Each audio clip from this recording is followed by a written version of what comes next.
this video, we will show a few curious and cool things that you can find on the beaches of California. Exhibit number 1 is a jellyfish-like creature known as Bythewin sailor or Velella.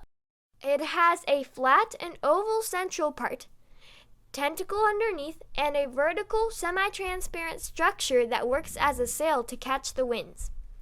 The gentle body of Velella also has some air pockets inside, helping it to float. It is a tropical creature, but sometimes the storms can bring huge amounts of Velella to the coast of California. Once they dry and bleach from lying on the beach under the sun, they look like pieces of colorless plastic bags. Our number 2 is an abalone shell. These are often called gems of the sea. Polished, iridescent pieces of abalone shells are often used for jewelry, but most of the finds are just fragments. Finding a big and whole shell is rare.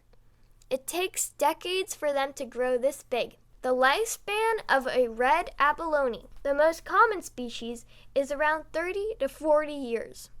The mollusks graze on the algae and use the holes on the side of their bodies to get rid of the waste.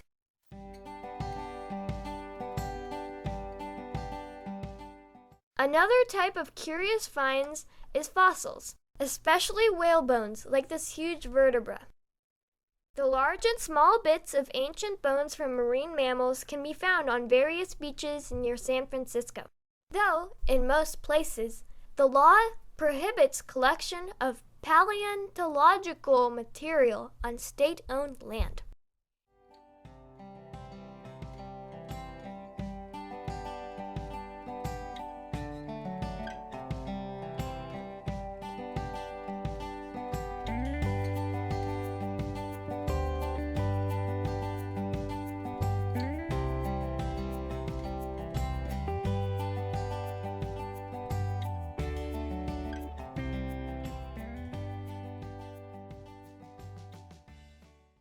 If you take a careful look at the sand, you might find darker spots.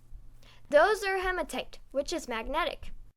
If you cover a magnet with plastic, you can collect and easily detach the magnetic sand particles into a plastic bag. Have a good time playing with kids, but check the regulations before you decide to take anything home. State beaches are protected. This is our number 5.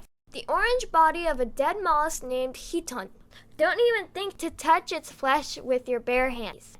They will stink for a couple of days. Small ones are usually okay. These creatures are like sea armadillos covered with an armored suit.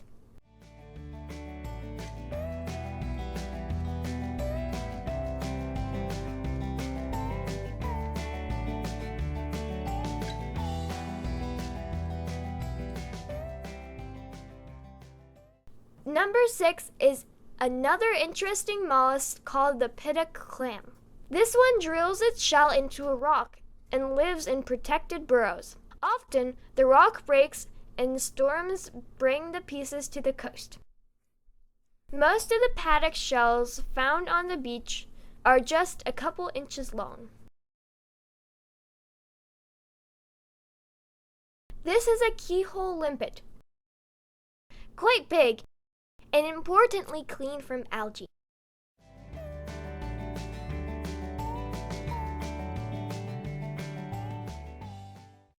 The barnacle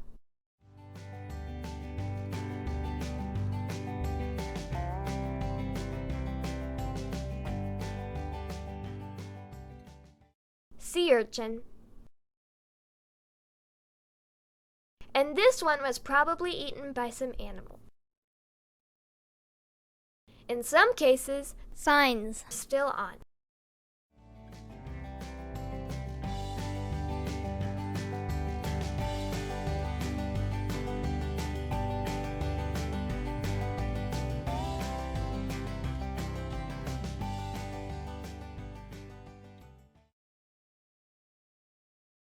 Long stems of brown algae called kelp are rather common.